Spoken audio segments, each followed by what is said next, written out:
Hey, Launch Family, have you checked out the Dare to Launch bonus vault yet? The bonus vault is where we put all the stuff that we can't fit into these episodes. There's extended conversations with our guests, Jeff's rules for copywriting, and we just added the 39-page transformational value manifesto. It's all free. Just go to daretolaunchshow.com/taco, enter your email, and you get access to the bonus vault. Now, here's today's Dare to Launch. I want to talk to you about what was your first PLF launch like? Chris, I tell you, yeah, back in the day, it was like almost like we were inventing marketing back then. No one ever relaunched a product. No one ever kept a product on the market for more than a year maximum. Almost immediately, someone came up to me and he's like, Jeff, you're Jeff Walker. I got Product Launch Formula, and let me tell you about this launch I did. But I haven't really asked you that question. Why should people dare to launch? Hey, Launch Family, Chris coming at you from Dare to Launch, and I'm here with Jeff. Hey, folks. And today, we're going to have a conversation, and I want to keep talking about launches and specifically first launches, because we talked about your very first launch ever. But I want to talk to you about what was your first PLF launch like, and what was that like? Because it was I think it was different than your original launch, right? Yeah, it was crazy town. So basically, I had a business partnership breakup a few months earlier. And so that I had a business that I've been nurturing for 8 years that more or less went away with a single phone call. Yeah, we talked about that in our episode too. I don't know if it's out yet when people listen to this, but we do have an episode on that specific story. So I had, this business that I'd built over 8 years and had been, transformational for our family. And then with one phone conversation, it literally went away. But by then I had enough confidence in myself to know that, well, I did it once, I could do it again. And so it took several months. It ended up being about 6 months, really retooling. And the thing I was going to come out with was the very first version of the Product Launch Formula program. And so that it built up to that. That was October of 2005. It was an amazing launch. It was what we call a joint venture launch, so that I had a lot of affiliate partners and joint venture partners who were promoting the launch for me, which is great because I had no list in this new market. I spent 8 years building a list in the stock market investing niche, but I didn't have any list in this online marketing, business entrepreneurship niche. But I'd made a bunch of friends in the industry and helped them with their launches. And they ended up, because of the help I'd given them, they were more than willing to promote for this new program that I had. They knew I knew what I was talking about, and they had a lot of confidence that I could deliver. So they said, yeah, I'll promote. So all of the top people in the market said, we'll email our list and tell you about it. So we did this joint venture launch, my first ever joint venture launch, by the way. So this is a whole new model. You never. That's funny. It's such an important part of the model now, right? To think that was the first. How it started PLF was a joint venture. Yeah, it was nuts. And for those out there listening, especially our PLF owners out there listening, that I don't recommend it to be your first launch. A joint venture launch is not the place to start. It's complicated. It takes more work. It's just harder to do. And so I do the other launches and get those under your belt. Don't start off with a JV launch, but I sort of did start off with it in this case. And I'd done many launches before that, so I felt like I was ahead of the curve. But for actually selling the Product Launch Formula program, our first launch was really a joint venture launch, and it was amazing. It was an amazing amount of work. At that time, I had no team. It was myself and my wife Mary, and there was no team whatsoever. And now I'm managing every aspect of the product creation, of the pre-launch and all the pre-launch content, but also all those joint venture relationships. And I didn't sleep for probably 2 or 3 weeks. I bet. It physically, it pushed me to my limit. The scale that we were working at for not having a team was, it was hard. And the It was really hard. and the pressure of being on other people's lists too, right? Because it's like if you're mailing to your own list, it's you have a relationship, but this is the first time you're mailing out to brand new audience of people that have a relationship with someone else. And I imagine it's kind of that's a higher level of pressure when you've got someone else's audience in your hands, right? Yeah, it's so much additional pressure, and even though they most all of them had become friends, and I had helped them out, they still had pretty high expectations of what was going to come. That if they told their list about me and sent them over to watch my launch, that I would end up converting for them and making sales and be able to pay them commissions. And so that's all the theory. Were they more confident that you would do it than you were? Or were you pretty solid? I mean, obviously you saw the opportunity and went for it, but who was feeling more confident that it was going to work out at that moment, do you I think? don't know. I think a few of them were like, they just wanted to help me out because I'd helped them out. But I know one of them, one of the most prominent partners, he thought he didn't think it was going to, just crush it. He thought it was going to do okay. For me, I was like, at that point in my life, that business that I had, I had what I thought at the time was an insanely amazing income of, we're probably doing about making $200,000 to $300,000 a year, and that, I built up to that over 8 years, and it just seemed like unbelievable. And back then, the online world was smaller and businesses were smaller, and there were not that many of the people making that kind of income back then. So I'm going to this launch saying, if I really wanted, I'm like, I had two, well, like John Reese and Yannick Silver, they were like the biggest, most impactful people in the market in terms of lists and reach. And they were completely on board because I'd helped both of them out with launches, and, hadn't charged them a penny. I just been nice to them and helped them make a lot of money with their launches. And so they're all in. And I'm like, with those two guys, I'm going to, I think just with those two, I think I can probably sell $50,000 to $100,000 worth. And if I give them half in commissions, that means I'm going to make 25 to 50,000. That's a good enough start for this business, based on where I was. And of course, my wife's like, we hadn't made any money for 6 months, so she's all about like, yeah, it'd be a good time to make some money. And so, yeah, I don't know, but I think some of my partners were like, they're doing it to help me out, and but I don't think they necessarily expected that much. I did think I was onto something because I'd coached a few people, and I had actually done a seed launch and brought a very small number of people through this process, and they'd gotten results, and so I really thought I was onto something that was gonna be at least give me a good start in this new business. And yeah, that's where I was. So So, so what happened? Like how did it go? well, we started off, and I did a very unique launch.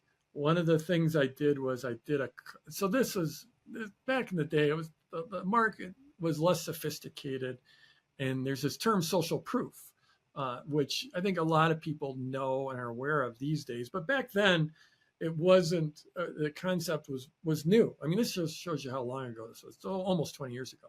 This social proof, this idea of if we see a lot of other people doing something, we're going to tend to consider doing that ourselves. And it plays out in many ways. I mean, if you go and take a look at any product at Amazon, and you look at the reviews, that those reviews are a form of social proof. If you see 4.7 stars over 2,000 reviews, you're like, oh, this is probably a decent product. And so social proof is very, very powerful. It's one of the mental triggers that we teach. And we teach in Product Launch Formula, we teach how to use social proof so that to create influence with your people and have them, be more inclined to buy from you. So anyways, I started off the pre-launch with a social proof call, and I invited some of the most prominent people in the market, which I mentioned, Yannick Silver and John Reese were the two most prominent teachers in online marketing at the time. And I also invited Jim Edwards and a couple, 5 people in total, Frank Kern. Hmm. A lot of people might know that name, but just 5 of the most prominent people in the teaching online marketing world. And they literally, I was not prominent at that time. I wasn't well known. I was well known to the top people because I'd helped them do launches, and the top people are all networked and they all talk to each other. So all the top people knew who I was, but the general mass public had never heard of me. But I hosted this social proof call where I had the 5 top, not the absolute biggest names, and I had them all get on a call with me. Back then, we didn't have Zoom. We didn't have YouTube Live or Instagram Live. We didn't have anything. We had bridge lines, telephone bridge lines. So this was just done on the telephone. And so we just had, I said, I'm going to do the social proof call. I've got this guru, this guru, this guru, these 5 gurus, and it's going to be free. Come and join it. And that's what all my that was the first piece of pre-launch content that all my partners mail into. And I think we had, 8 or 10,000 people register for that thing, which at that time there were no bridge lines that could accommodate that number of people. Yeah. So it was just a bit of a scramble to try to patch together a bunch of bridge lines.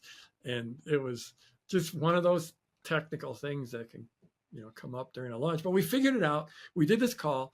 And so this is the key is we got on the call. It was literally called the social proof call, where we were going to talk about the idea of social proof and how to establish social proof and what that trigger is like. But this was one of those, even back in 2005, I knew how to go meta on things because I was the person hosting that call, the 5 biggest names in the market. And all of a sudden I'm on par with the 5 because I'm the one that organized the call. They came on my call to talk about social proof. And in the conversations I had with them, they clearly knew who I was and they respected me. And it was clear that I had helped them. So this call, what it did was it created enormous social proof for me as we taught about social proof. Yeah. And so that was the first piece of pre-launch content. And, all of a sudden I had this new list of 8 or 10,000 people literally overnight. Then we did a couple more pieces of pre-launch. And by the time we went into launch, I think I built a list of somewhere between 15 and 20,000 people out of nothing. I had no list in this market. I built a big list in the investing stock market niche, but 0 people in this market. And all of a sudden, I've got somewhere between 15 and 20,000 people opting in. And of course, yeah, that was the start of things. That's crazy. But I'm just picturing, so I'm just going back to the first PLC is people calling in on a phone to a bridge line, and it's 10,000 other, that's got to be some record for the time. Who else would be doing that at that moment of getting everybody on one call? It's almost like a live launch too, right? Which we've done, but yeah. At that time it was a literal live done on a landline. That's kind of crazy. Yeah. That's how it was. Back in the day, it was almost like we were inventing marketing back then. It was nuts. Wow. It's so interesting. It's just interesting to see how the platform now it exists and people can just click a button and go live and create a launch compared to what used to be the case, right? If people knew the stories of what it was to do what we're able to do with a couple buttons now, you would be. And I mean, what do we do to our excuses after that, right? When we hear that, it's okay, we can all click a button and go live to be able to get this thing going. Yeah, in so many ways, things are so much easier now. Yeah. So much easier now. I think people are probably wondering this, but how did you get connected to the biggest 5 names? Was it just sort of happenstance at how did you get connected there? That's crazy. I guess I was always trying to network. I was always trying to find other people who were online, who were marketing. And back then it was a much smaller world. It was 1/1000th the size it is now, where everyone is online all the time on their phone. Back then it wasn't anything like that. So, if right now there's, hundreds of thousands of people trying to teach online marketing, if you go in my Insta feed or anything, then there's 1,000 new ones every single day. Back then it was a much smaller number. There was 100. And so, you know, in so many ways, things are so much easier now. The tools are so much easier, but it was, I think, a little easier to stand out then. Well, Mhm. no, it was a lot easier to stand out, but also the size of your market was minuscule compared to now. Yeah, we just weren't as connected. People weren't online. The idea of having an online business was crazy. Even trying to explain what an online business was back then was people just didn't get it. So from early on, anytime I saw anyone doing cool marketing, I would reach out to them and try to get in a conversation, usually via email. Sometimes we'd have a phone call. I went to a few conferences, and at those few conferences, I literally at the back of the room, I just found a few kindred souls, and it's one of those situations where we almost all sort of grew up together, because this was 2 or 3, even 4 years before product launch formula. I started building those relationships. That first conference I went to was, I think, in 2000, and then I went to one in 2001, and then I went to a conference in 2003, and that's where I made these relationships. And I didn't launch PLF until 2005. So I had several years where I built up these relationships with folks. The folks I built relationships just happened to be these people that grew into the stars of the online marketing world. And by the time, I mean, there's so much luck involved. I mean, so much as I'm talking here, it sounds like I was really like strategic and brilliant, but there was just so much plain luck involved, Yeah. that these people that became friends of mine ended up becoming these absolute stars. And I don't know, maybe they became stars because we were all networked and we were all geeking out about this marketing stuff. It's hard to say, but sometimes you hear about like Laurel Canyon in the 70s in California, where all of a sudden these Jackson Brown and the Eagles and the Beach Boys, Yeah. they're all like hanging out together, like living in the same house before any of them became famous. Yeah. And it's almost like it felt like there was just this seminal movement or moment where a bunch of us just got together and sort of became friends and then invented online marketing. Well, it's funny, like I, when you do have the story of having success, right? People who really want that success will go find other people that are having success to figure out how to get better. I think that attitude of like, how do I constantly get better? How do I find the next thing? I mean, maybe it's an innate thing. Maybe you're doing it consciously. But I do find that when you go to conferences or you're in communities, those people find each other, and they bounce off of each other, and you realize, I call it your spirit warriors, if you will. Like when you find those people that you can go to war with, if you will, like that that there's something connected that way, that they get it, you're going for something big. That's you can feel it, you can feel the difference when you're with those people, and I think that's partly what happens there, right? And that's why those magical moments happen in life. Yep. You get around the right people. And it was just a bunch of folks who were sort of no compromise in terms of our growth and our support of each other. And we've talked about this before, Chris. This is, I without the relationships that I've built throughout the years, I would not be here. Yes, I have this thing called Product Launch Formula, and yes, it's changed marketing, but I created that formula. I was pushed into creating it by a lot of my friends and relationships I've had, and that's why I am so obsessed with building community, for our PLF owners, for our launch club, that because I know that no one does it alone. I could just look at my life, and every big jump I've had in my life, it's because of a community I've been in. And so that's, to me, it's clear we all need that. And that's why I work so hard, and our team works so hard to create that community. Yeah, and you never know exactly where it's going to come from, but it's yeah, it's so important. So yeah, that first launch. So this is October 21st, 2005. And I'm sitting in this is my office, my home office. I'm sitting here. I didn't have the bookshelves here. I had my desk like right there, and I hadn't slept in days. And I talked earlier about what my goals were, what I thought, what would be minimum what I was looking for. And I do have to say, going into this, my best launch ever, which was all what we call internal launch, no partners, I'd done $110,000. So I'd done a couple launches that were just over $100,000. That was my best launch, which back then was really good. And so October 21st, 2005, I'm sitting right there, right where those books are, my desk, and I haven't slept, and I'm just trying to get this thing ready, get the sales letter ready to go, and figure out the tech, and then set that, literally push that proverbial launch button, that the button that sends the email out to everyone. But there was so much going on that I couldn't even look at stats for like the first 10 minutes because I was just trying to make sure the letter was up and my partners had everything they needed. And the first time I went and looked, I think we had $35,000 in sales in about, the first 10 minutes or something like that. And I'm like, at that point, I'm like, I've gotten this. This is going to go. This is going to work. This offer is going to go. And so ended up doing just over $600,000 in sales in that first week. Wow. And that was with some significant email outages. We ran into some blacklist issues and some server issues, but we did $600,000 in that first week.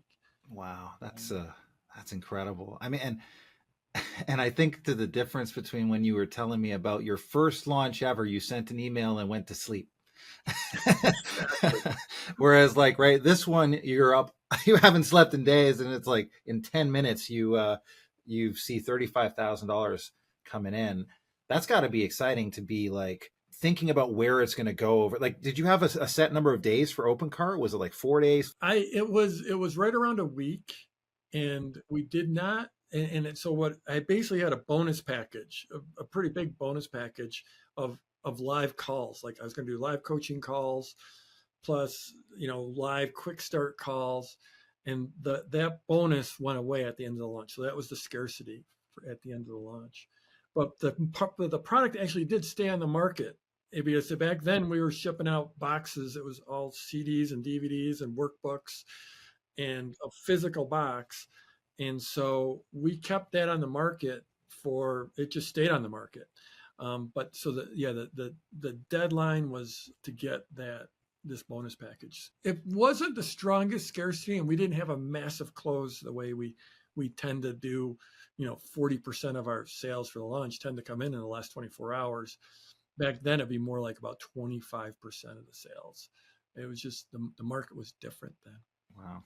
So how did you feel after that with like the biggest launch you've ever had happening with a brand new product and a new style of launch as well that just created? What was going through your head after that?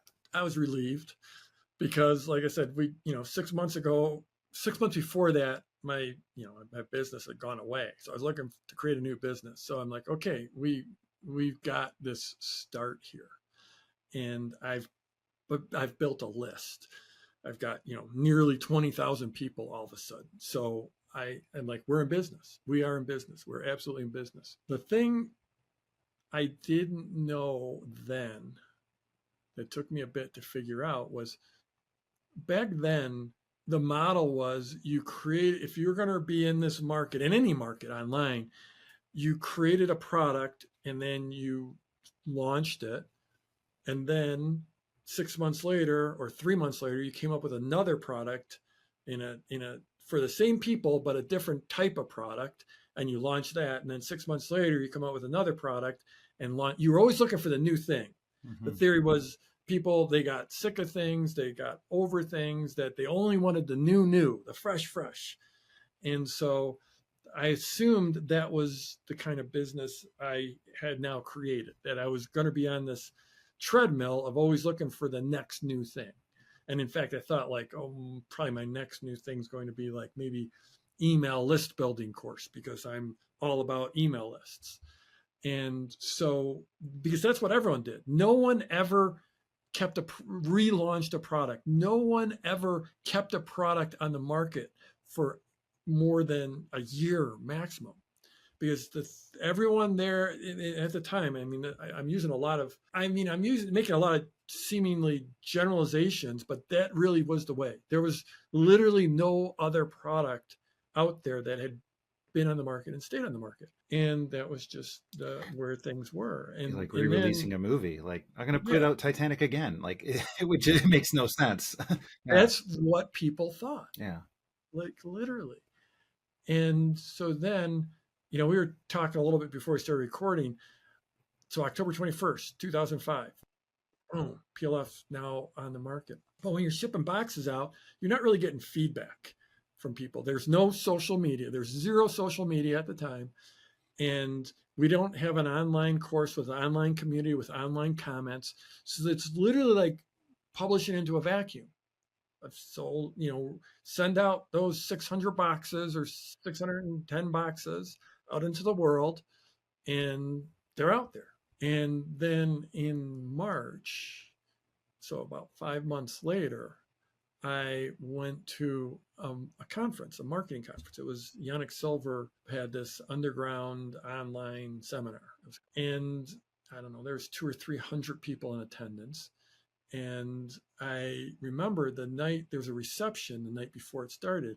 And I remember, got to the hotel, went in my room, got freshened up, went down to that conference or to the reception. Almost immediately, someone came up to me and he's like, Jeff, you're Jeff Walker. I just I got product launch formula, and let me tell you about this launch I did. I just did this launch and I was able to quit my job. And I was like, well, that's awesome.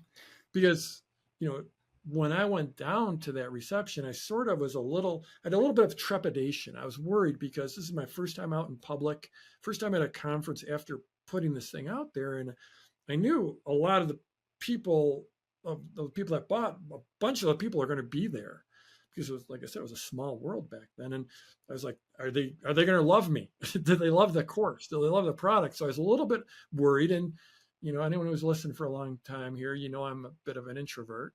And so just going into a reception like that's a little bit of a stretch for me. And this Mike is his name, comes up to me. It's like, I quit my job. And then 5 minutes later, another guy comes up and he's like, Jeff, I just did a launch and I was able to buy a wedding ring for my wife with what I made from the launch. Oh, wow. And then 5 minutes later, another one after another, it must have been nearly a dozen people came up to me just telling me about launch after launch after launch, quit my job, did this, got just like unbelievable. And at that point, I was like, it was so gratifying to know that I had, delivered a product that delivered those results for people. And that was the start of this thought that, like, if this course, if this training is delivering these kind of results over these incredibly disparate launches in all kinds of different niches and markets. I mean, there's one, a guy, he was teaching natural vision correction without LASIK, and it launched it like, I don't know, nearly $500,000. It's like, oh, that's amazing. And that was when I was like, this isn't just like a one-shot wonder. There's just no way it's getting these results. This is going to have legs. So you're telling me you still had doubts about sort of, I mean, maybe it's not doubts, but fears, I guess, of like what the impact of this launch with people would be, because like you knew it worked for you, right? You'd done it and you'd helped some of these other people who were awesome marketers do really well. But then you met this guy who you've never met before, right? Who buys a wedding ring with the results. And then like, so you're telling me you still had fears before going out there that there might be something that was out of alignment, or that people might not get that result? I don't know. I might be weird this way, but it's just I just cared about how the people like in this community thought of me, and I just wanted to. I put my heart and soul into the product, but at the end of the day, I didn't know what they would think, what my buyers would think, and I was, I was concerned with that, and I mean, because I don't think I've ever told you this story, but I'm weird that way. Like I was a few months ago, I was boarding a plane, Mm-hmm. and the person in front, so you're all lined up one after another. The person in front of me had my book in their backpack, in the outer pocket of their backpack, and which is crazy. First time I've ever seen my book out in the wild, right? I mean, we sold, I don't know, hundreds of thousands of copies, but this is the first time I've ever seen someone walking around with my book, and they're directly right in front of me. So Of all places. I pull out my phone, I pull out my, and I just snap a picture, but like I didn't say it. I just actually, what I did was I pulled down my hat just in Right. case they knew what I looked like, because I just, I don't know what it's this introvert in me that I'm like, I'm uncomfortable Yeah. with this situation. And so, yeah, I guess I just had a similar level of, or type of discomfort. I don't know where it comes from. It's weird, Yeah. but But I think a lot of people can relate to that, right? It's being seen, and we people are concerned about what others think of them and how we're perceived, and obviously you want to do good for what you're putting out in the world and have people like what you're doing and want and get results. Like that's the ideal. That's why we sell the product. It's why we create something great, and like you said, put your heart and soul into it. But I think about it like music, and sometimes you've referred to your launches as your style of music. I know you play some guitar too, but this is your real passion music, allowing people to see you. And when someone works on a song, it can be a real, like, you might love the song yourself, but when other people hear it and then they also love it and they tell you the stories that resonate with them around that song, that becomes something much like the level of confidence, I guess, or the level of impact that it provides, like the mission that it drives in you to bring more of that to the world. That must be the difference. yeah, I think that's it precisely. And thinking about it for our clients, like, it must be like getting those first testimonials, right, in their inbox from people who went through their PLCs and their course, and but to make it real for them, if that makes sense. Yeah, absolutely. How to make it real is like that first impact of real people saying that they like what you're doing. I think that's such a huge milestone for people that they want to get to. Is there advice that you would give to people who might be in that place where they're not quite at that first testimonial, that they're maybe thinking about it, or maybe they have fears around it? I really think that the seed launch that we teach, and we teach that in the launch masterclass. We teach it in PLF. It's one of the core tenets, one of the core foundations of product launch formula. Seed launch is this idea of actually delivering your product in a live training and getting because then you get interaction and you get feedback all along the way. And I think that I actually did that's another whole story we can talk about some other time. But before I did this launch for the course that I'd put on CDs and DVDs and in physical form, about 6 months before that, 5 months before that, I had done what we call a seed launch, and I actually taught the material. Back then, it was over a series of teleconferences because we didn't have any other way to do it. I'd sent out some Word documents and or PDF documents, and then got on a phone call with the small group of people I'd sold to. And so, that's where I learned how to teach these concepts. I knew how to launch, I knew it intimately, but I didn't know how to teach it. So that first seed launch is where I learned how to teach it. And so I would highly recommend anyone out there, if you're just starting out and you're looking to bring your first offering out into the world, to follow that seed launch style and do it in an interactive fashion, because then you're getting that feedback all the way through the delivery of your product. I think that makes a lot of sense for people to jump in with that. Jeff, we ask every guest that we have on this podcast, we try to ask them, why should people listening to this dare to launch? But I haven't really asked you that question. Why should people dare to launch? Well, boy, I could probably give you a few hours of answers here, but the reality is that we all have some amazing work we've done in our lives, some amazing value in our lives that we can deliver. That, Chris, people use our trainings to launch all kinds of things, from artwork to books but also widgets and anything you can imagine. But the thing, I have this love for people who are selling some type of teaching or training. That's the cherished treasure of humanity, that we're not having to reinvent the wheel every single time we go to do something. There's teachers, there's trainers out there that will share their wisdom. And I wouldn't be here if I hadn't learned from so many others. And so I think that for the people that are listening here, you've done some work in your life, or at the least, you have found some amazing people that you can share their work. And having an online business is just absolutely, it's amazing in terms of the reach it gives you, of the income, of the lifestyle, the ability to work when and where you want, with the people you want. And for me, these days, it's so much about the impact and how we can help people. But you can't do any of that unless you actually launch. You can have all that amazing wisdom and knowledge and experience and skill locked up inside you. But, it's like I just heard this from my friend Michael Walker, no relation, but he's a musician. And he said, you don't want to die with your music inside you.